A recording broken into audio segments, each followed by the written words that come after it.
Hi everybody, welcome back to another Stoneforge gaming video, and today we're going to be taking a look at this small cottage from Tabletop World.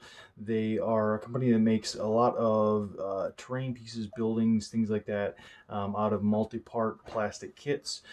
This is one of their, basically it's just one large room, like a small medieval style cottage, although you could use it for fantasy or any sort of stuff like that. But it's definitely got that vibe of that medieval era fantasy. So if you're going to be playing Lord of the Rings or Warhammer Fantasy in the old world, I don't know if it would necessarily work in Age of Sigmar, although you could. But you could be doing Mordheim, Kings of War, RPGs, Pathfinder, Dungeons and Dragons, whatever. But it's pretty interesting because there's several other ones that I'm actually going to be working on. These buildings are actually pretty cool.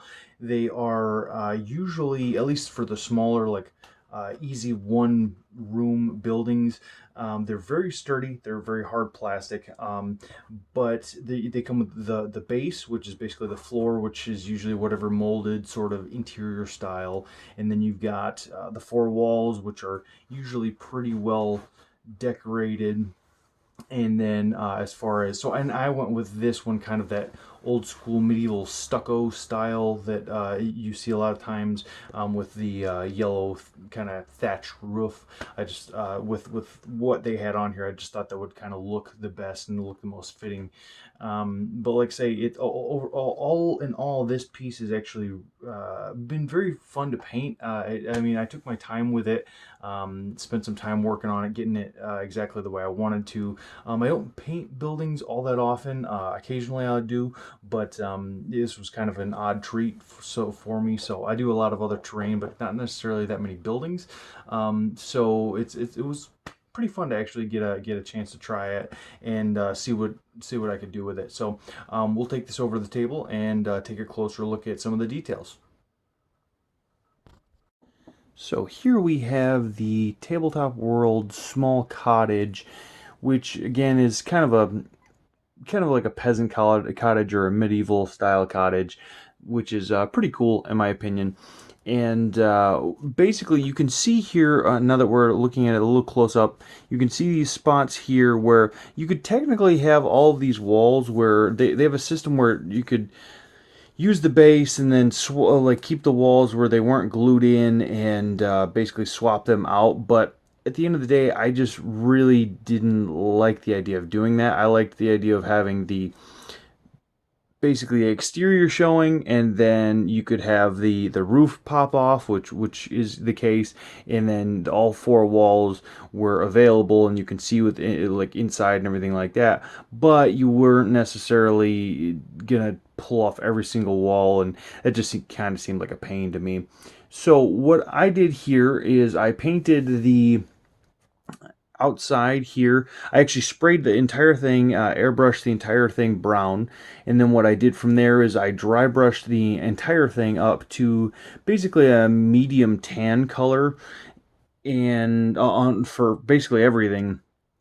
And then I washed the different pieces back down. So what I did was is on the wood, I kind of left that as I was working on different pieces. This roof here, in order to get that kind of thatched roof look, what I did was I actually dry brushed it up with basically like 3 or 4 layers of. I started off with, you can still see the browns like underneath, but I went from those browns all the way up to kind of a bright yellow.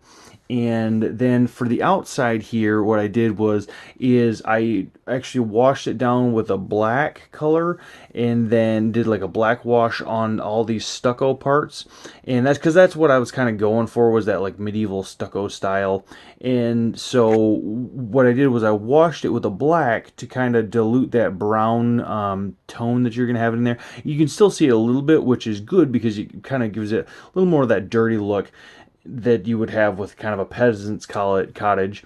And then what I did was I began to basically stipple in. I didn't really dry brush all that much. I did a little bit of dry brushing, but mostly stippled in all these areas of basically the where the stucco is. And then I went back in with another wash on basically all the wood bits, and then kind of cleaned a little bit of that up and added in some additional kind of black wash to kind of make the wood. Because if you look at old wood when it's kind of even wood that is treated will eventually kind of get that dark, almost, it's not even before it starts rotting, it'll get this kind of dark tone where it'll lose that the more brown tone to it, and will actually begin to kind of give a like a weird almost grayish color. And so that's what I was going with the kind of the additional like bits of like black on black washings on here. Then I kind of just dry brushed around the base here in standard gray. But on the inside here, it's kind of easy. So basically what you do is you just pop this part off, easy enough, and then under here is pretty easy to basically get to, but there's nothing really that fancy with it or anything. But what you do here is when you look inside, I did fully detailed interior, painted up the same way as I did the exterior, so that when you're looking at it, like when you pop off the roof, it has the same exact, I guess the same exact look to it that the exterior does, so that there's not like a stark contrast between when you're looking at it and you're like, well, they made the walls out of this on the outside, why would it really look different on the inside? And especially for this sort of stuff before the advent of, like, say, drywall and basically you don't really have the two differences, which is basically exterior siding and then interior stuff. It would be more or less made out of the same materials. So I kind of painted it up the same way with all those details. And then on the flooring here, I actually went in and picked out 3 or 4, maybe it was 4 different colors of brown, gray, tan, and like a light gray stone, so that you kind of get this pattern. And I went in a kind of a random pattern where what I tried to do was make sure that no two stones that of the same color were right next to each other, so it gave you that look of like very, very cobbled together stone flooring. And then you've got that little bit of brown in between where it looks like basically it was just hard packed dirt in between, and that's all it was. So it's basically a very small cottage that obviously wasn't all that hard to construct, and but at the same time, it really has some interesting features. So I really like the way these tabletop world miniatures are, basically these buildings that they have. And honestly, for the price of them, and again, this is basically if you've got like a human sized model. So I've got like a high elf guy here. Basically, it fits perfectly in that 28 millimeter scale, and even the 28 millimeter heroic, where basically the size of everything is good. I mean, basically works perfectly. So if he was to be looking in this window, trying to look inside or something like that, you could very easily, basically, it would very easily fit in most miniature ranges, in the 25 to 28 millimeter scale.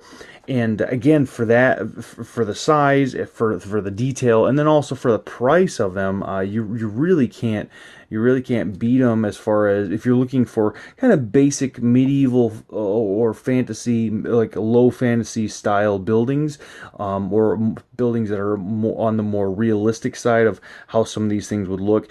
It's not going to be the thing where you're going to have super fancy. It's not going to be. It's not a high elf palace or anything like that. It's not anything kind of crazy over the top, but it's more of that almost Warhammer Old World style, which I really absolutely love that particular setting, and that style where it's medieval fantasy to the max, basically with the brutal realism and all that sort of stuff. And this would fit perfectly in that world. So I mean, you can use it for RPGs. You can use it for wargaming. We'll be using it for RPGs and wargaming like crazy, skirmish games, pretty much anything in between that we decide to use it for. But all in all, these Tabletop World models, these kits that they have, again, for the price that you're getting and the quality that you get, they're hard to beat. I've got actually another one that I'm working on a bit. It's a small chapel that is kind of in that same vein, just really nice, and it's super easy to assemble. There's like basically no mold lines more or less on these. You just kind of glue them together. They kind of snap together. They're made to fit really easily, and then you start painting up. So at the end of the day, these are just some, in my opinion, some great pieces of terrain, great buildings that add to pretty much any fantasy or medieval sort of collection that you might have. So I hope you have all enjoyed this Stoneforge Gaming video, and I will see you in the next one.